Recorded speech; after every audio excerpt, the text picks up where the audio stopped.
Bonjour à tous. Il y a quelques semaines, un couple est venu me voir, que je connais, des élèves. Ils m'ont dit, Raph, c'est tout, on veut divorcer. On veut y ensemble quelques mois, mais même ces quelques mois-là nous ont suffi, on veut plus vivre ensemble. Bien qu'on connaisse depuis longtemps avant. J'ai dit, ok, vous avez tout essayé, nous on a tout essayé, ça marche pas. Vous voulez pas qu'on vous aide, on a aidé un peu, ça n'a pas marché. Et j'ai eu la même chose avec un cas aussi il n'y a pas longtemps, pas encore marié, des jeunes célibataires. Ils sont en couple, ils allaient sur le mariage, ils ont tout annulé. La question est-ce qu'ils ont tout fait pour changer la situation. Alors quand j'ai vu la paracha de cette semaine, je me suis dit que peut-être il y avait quelque chose à faire, et la raison peut-être pourquoi ils n'ont pas fait. On raconte, il y a un fait extraordinaire dans la paracha. Yaakov Avinu arrive de ses parents, de la yeshiva de Shem Va'aver, pendant 14 ans. Il était à la yeshiva. Il arrive à Haran pour trouver une fille pour se marier. Il se retrouve devant le puits. Et il voit des bergers qui sont regroupés avec leurs troupeaux. Il leur dit, mais pourquoi vous abreuvez pas votre troupeau? Ils disent, on attend que tous les bergers se réunissent. Tu vois pas, il y a un grand rocher. Il faut le bouger. On peut pas, il faut le lever. On n'a pas la force, on doit être plusieurs. Qu'est-ce que la Torah nous dit? Yaakov, il va vers le puits. Vaïgal et Taheven me'al pi haber. Il a fait sauter, il a fait rouler la pierre comme si c'était un mouchoir, un papier. Je dis, mais comment Yaakov? C'est pas un Superman, c'est pas un guerrier. Yaakov, c'est Ishtam Shevoalim, il est dans les temps. Tu me dis ça sur Esav, ça va, mais pas sur Yaakov. Il n'a pas fait de musculation. Pendant 14 ans, il était assis sur un banc, il dormait sur un banc, il étudiait la Torah. Comment tu expliques ça? J'ai vu une belle explication. Rav Nevensal. Amen, il dit que justement, Yaakov, il a vu que la pierre était lourde. Il savait qu'elle était lourde. Il n'a pas fait de musculation pendant 14 ans. Mais il nous dévoile la force de la conviction. La force de la droiture, c'est quand un homme, il sent qu'il est obligé de faire quelque chose. Ça l'oblige, la situation l'oblige, et ben il arrive à faire la chose. La situation de Yaakov, il paraissait obligatoire de lever ses pierres. Il voit un troupeau qui a soif, des moutons qui ont soif. Il dit, on ne peut pas les laisser attendre que tout le monde arrive. On va lever la pierre. Et il a eu la force pour la lever. Tu es convaincu, ton cœur est convaincu, tu fais, ça marche.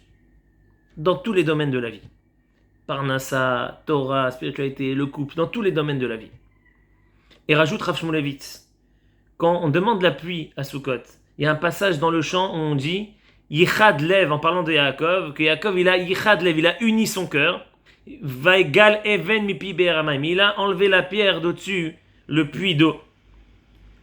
Alors, Yaakov il a levé la pierre avec ses mains, ses muscles ou avec son cœur? Comme maintenant c'est le foot, c'est le mondial. Est-ce que Mbappé il marque avec ses pieds ou il marque avec son cœur? On va dire qu'il peut être avec les deux, mais c'est surtout avec ses pieds. Donc, comment Yaakov avec son cœur?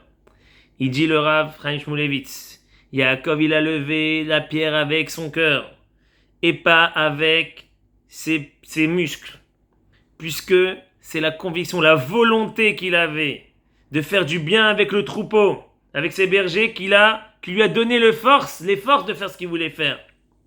Et c'est aussi la raison qu'il est resté pendant 20 ans, après qu'il avait 77 ans jusqu'à 90 ans, à surveiller le troupeau de Lavan, même les nuits, il dormait pas pendant 20 ans. Ça veut dire quoi? Quand le cœur, il ressent la chose. Quand la fidélité, la confiance, elle règne. Même à 90 ans, on peut rester réveillé toute la nuit pendant 20 ans pour garder un troupeau. Nous, on n'est pas capable des fois parce qu'on n'a pas notre cœur, on n'a pas la conviction qu'on peut réussir, qu'on doit réussir, surtout qu'on doit. Et ce que je pensais par rapport aux couples des fois, qui font pas assez d'efforts, je ne parle pas de tout le monde, mais souvent dans les couples et même dans la vie, on ne fait pas assez d'efforts des fois pour régler des situations, pour le travail, pour le shalom bayit, pour le mariage, on ne fait pas assez.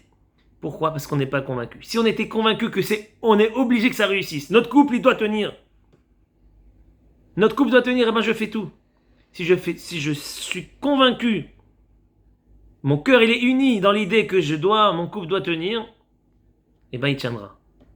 Pour comment? C'est très difficile. Ben je ferai les efforts. Et mais alors tu dis, mais s'il y a un côté qui fait des efforts, l'autre il fait pas, mais quand l'autre côté va voir que l'autre il est très convaincu, il veut rien lâcher, tout, il fait tout, et ben ça va influencer aussi l'autre. Tout dépend de la conviction. Le cœur, si il y a une volonté, si le cœur il est néhéman, si le cœur est fidèle à la volonté de tenir ce couple, est fidèle à la volonté d'avancer dans la Torah, est fidèle à la volonté de réussir dans ce travail. Ça, c'est le secret qu'on apprend de Yaakov. Yaakov n'a pas levé le rocher avec ses mains, avec ses muscles. Il a levé le rocher avec son cœur. Shabbat shalom.